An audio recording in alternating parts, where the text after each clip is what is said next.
This is Next Radio 2017 with Broadcast Bionics. Hello, welcome. Now it's time to go back to school, okay? But don't worry because we have no turkey twizzlers or pink custard, although you might be a fan. Our school menu is a little bit of a mix of top-of-hour sweepers, green screen studios, and the Word of Today podcast thrown in for good measure.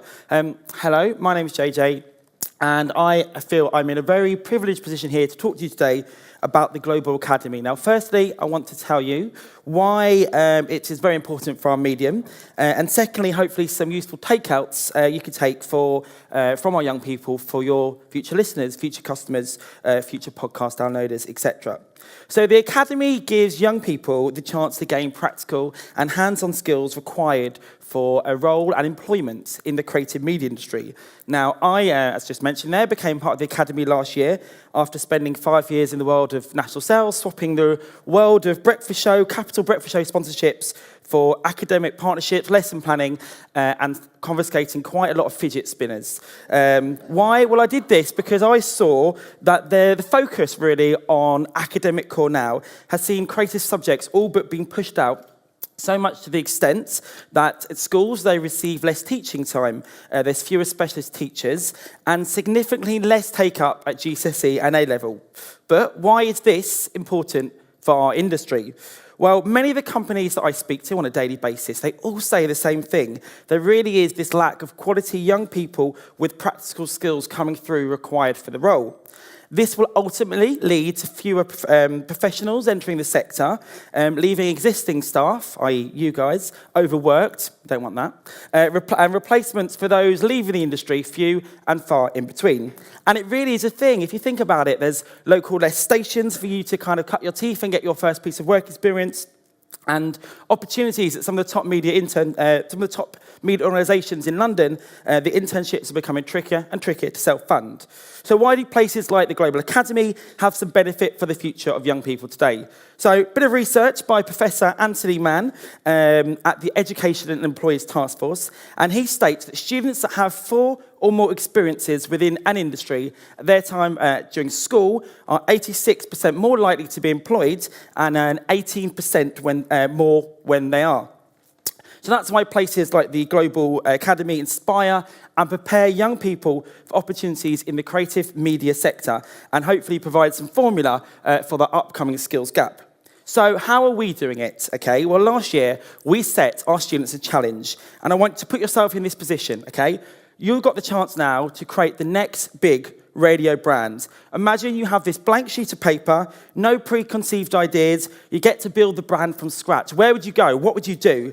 So things like problem solving there, self-management, communication, skills that are more important than ever in the creative media industry. And actually, those skills have been highlighted as the top 3 in a recent youth employability skills review from the government. So we test those skills and more, and we challenge them through our media curriculum, which we like to colloquially refer to as DAVE. That's digital, everything from websites and coding, audio, that's radio and the like, visual, that's TV and content creation, and enterprise, where we consolidate all their practical learning and prepare them for the world of media through development of entrepreneurship and marketing know-how. So across the Year 12 lessons, they could throw out the rule book and basically create their own, the next big global brand for young people.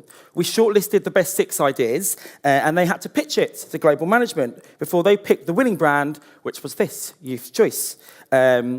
With that apostrophe, I was not on that one, but the apostrophe there, which sometimes gets used, sometimes doesn't. But that became the school brand for the next 3 years.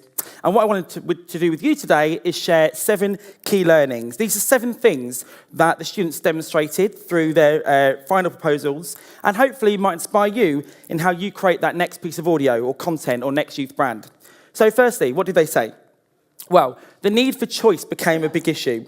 The winning brand, as I just mentioned, Youth Choice, was about giving young people something that they wanted to say. But many students talked about this importance of taking control, whether that's music selection, content, or a feature. In short, young audiences want a voice. A bit like student Zach mentioned in his user-generated concept of Up Next FM. Short form really was the winner.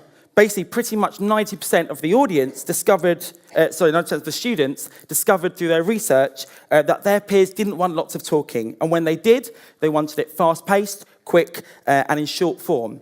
Like student Laith, who made sure that his editorial features, like Word of the Day, were fast-paced to keep in line with his bashment and trap sound of Scandal Radio.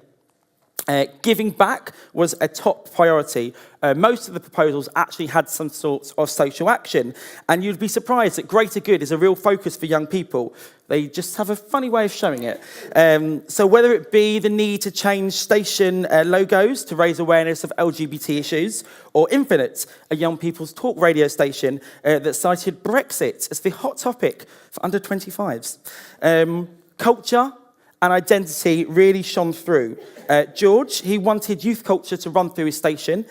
He analysed his competitors, and he found that the presenters were maybe too old or the output wasn't relevant, so he created the Disconnect brand. Here you can see his logo design process, showing his research that youth audience has sometimes difficulty connecting with existing radio services. You'll be pleased to know they actually got this concept that radio isn't just what comes out the speaker. So Zaina took her Sonorous brand and made sure that as well as TV and radio, it really did live across all the touch points that her listeners and viewers would touch and feel. Young people have been brought up in this power of brands, and this needs to continue. This is going to be a shocker maybe. Local is still important for these young people. You know, the radio industry is made up on this concept of big, sexy brands. However, young people still feel the need of local and place is really important to them, as student Andrew brought to life in his youth service for the local area of Hayes with Impulse Radio and TV. And what's really cool is that students got experience of doing research that's relevant for today's industry. So one student had the idea of a jazz crossover station and had to prove it was right. Well, she jumped on Facebook and looked at the Facebook business tools and were able to find artists that were relevant for youth audiences too. And this project is just one of many practical examples which students partake in. For example, this Thursday, students will be presenting to brand managers at KP Snacks and also media agency Visium about how they can re-establish the KP Snacks brands to drive more sales from young people. Pretty neat stuff. And if you are worrying, don't despair. They do maths and English, science, and the core subjects too. It's just in math they might learn formulas using Radar. I would like to learn how to do that as well. And they also, in English, they might, rather than writing an essay on Macbeth, they might do a podcast, who knows, rather than writing an essay. We're at the very start of a very exciting journey. Hands-on, practical, relevant learning, preparing young people for a career in our industry. Thanks very much. Thank you, JJ. Thank you very much.